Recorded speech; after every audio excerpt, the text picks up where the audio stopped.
Welcome to episode 2 of Ask Pastor Phillip on the First Presbyterian Church Kosciuszko YouTube channel. This summer, I'm giving a couple of weekly moments of attention to some questions that you are sending in.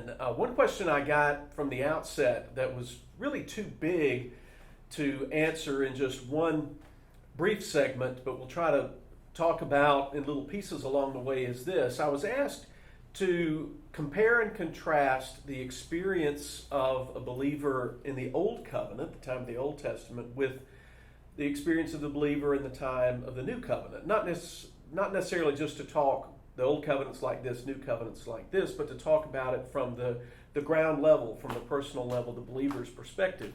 And that's why we're in this second grade classroom on this episode. The Bible teaches us that the New Covenant has a greater glory than the Old Covenant, but also it has a greater simplicity. In effect, the New Covenant's simplicity is a big part of its glory. When Jesus the Messiah came, he said that, he used an everyday life example. He said, no one sews a piece of unshrunk cloth onto an old garment, because if you do, the patch tears away from it and the whole garment is torn up. And he says, no one puts new wine in old wineskins, because when you do that, the wine will burst the skins, and the wine's destroyed, and so are the skins. But fresh wine is for new wineskins. And what he's saying is the New Covenant's not just kind of a fix, a patch, an add-on, a fill-in for maybe what was lacking with the law of Moses and the Jewish traditions that came up around it, but that Jesus came to bring in a new era and new ways. The Old Covenant was glorious in lots of ways, I'm sure. Think about how awe-inspiring it would be to have the temple and to see a priest in those priestly garments, and the solemnity of a sacrifice, or the joy of some of the feast days during the year. But the Old Covenant, though glorious, is not to even worthy of being compared to the new and better covenant that we're told about in the book of Hebrews that's come. That applies to many things. For example, it applies to the sacrificial system, the practice of tithing and giving. It applies to our observance of the Lord's Day, and those are just a couple of examples. But in place of the entire ceremonial law, we now have two sacraments. In place of a year dotted with calendar obligations, now we have 1 day of obligation that recurs every 7 days for our rest and our gladness. In place of bloody rituals and sacrifices, we have a washing ritual, baptism. We have a simple piece of bread and a cup. All of it much simpler, but far more glorious. The glory of the New Covenant is not a downgrade.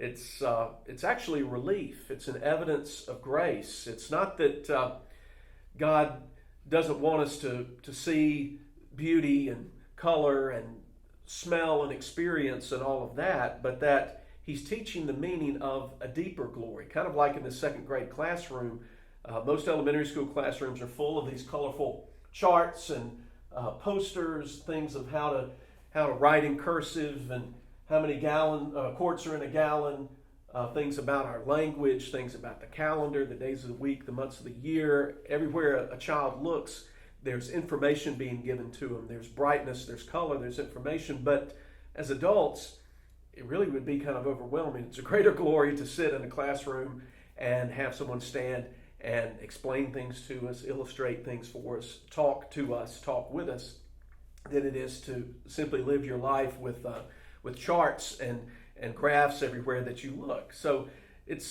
God's teaching us that in the New Covenant, we're getting something greater, something with more liberty, more glory, a clearer and brighter hope than was even possible under the Old Covenant. One more thing about it, our Westminster Confession of Faith explains it like this: under the New Testament, the liberty of Christians is further enlarged in their freedom from the yoke of the ceremonial law to which the Jewish church was subjected, and in greater boldness of access to the throne of grace and fuller communications of the free Spirit of God than believers under the law did ordinarily partake of.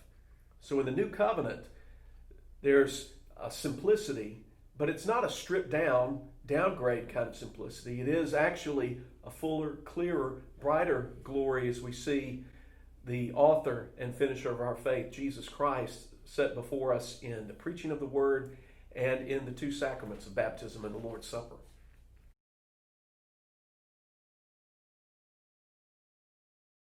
It's time for question 2. And I'm here in the gym, in a place that not many people stand, but overlooking the gym. And I want to talk about basketball. But really, I want to talk about basketball because of today's second question. And it's this: the scriptures teach us very plainly in both Old and New Testament that God is not a respecter of persons. He doesn't show partiality or favoritism.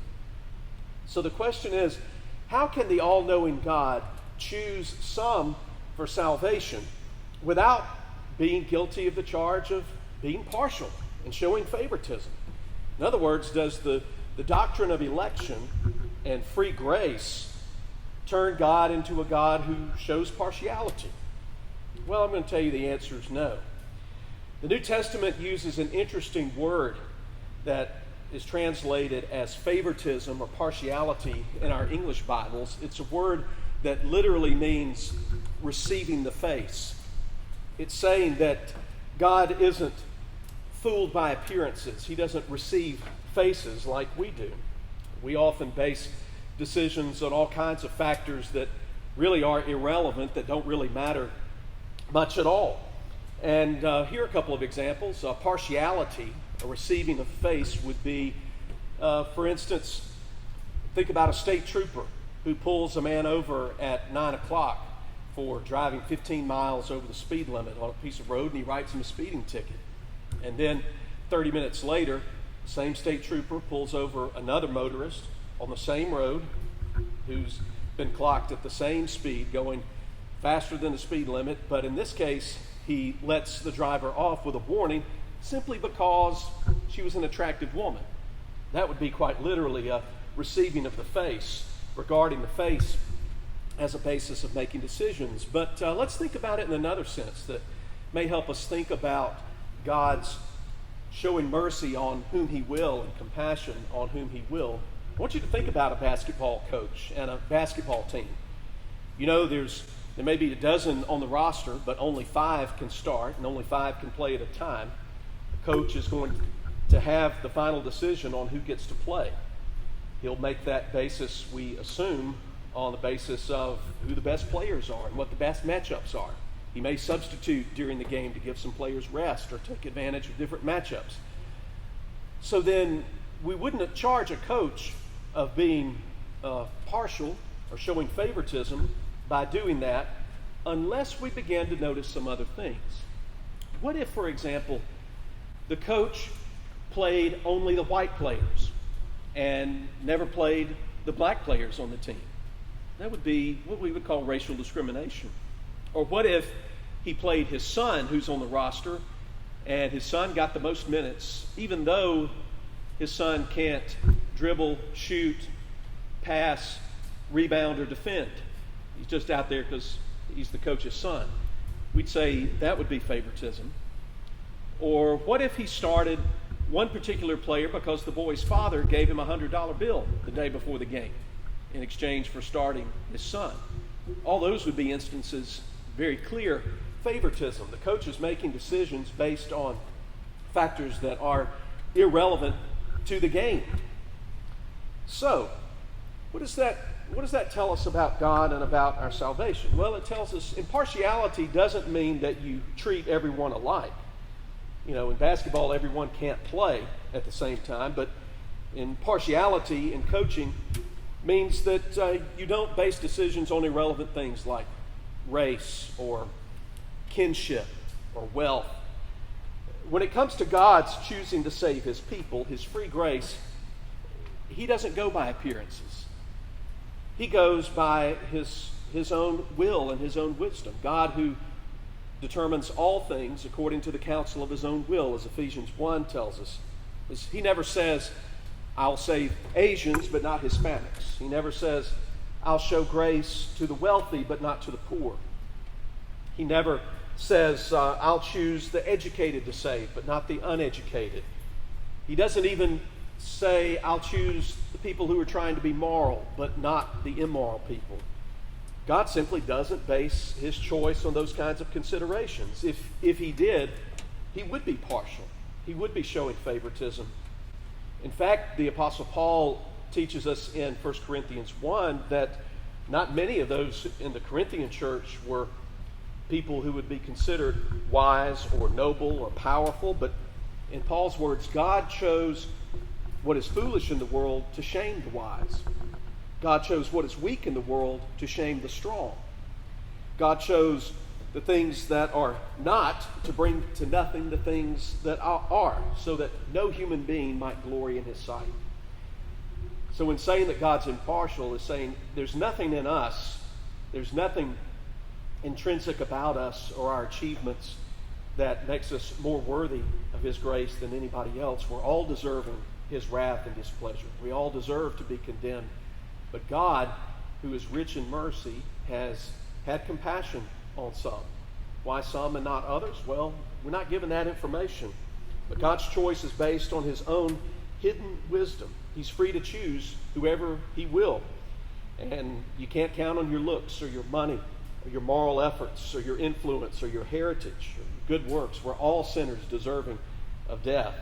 In fact, in one of those statements from Deuteronomy that says that God is impartial, doesn't show favoritism, just a couple of sentences before he says that, in Deuteronomy 10, Moses declares, "The Lord set his heart in love on your fathers and chose their offspring after them, you above all peoples, as you are this day." So the impartial God is a God who makes choices, who shows mercy on whom he will show mercy, compassion on whom he will show compassion, but not based on appearances.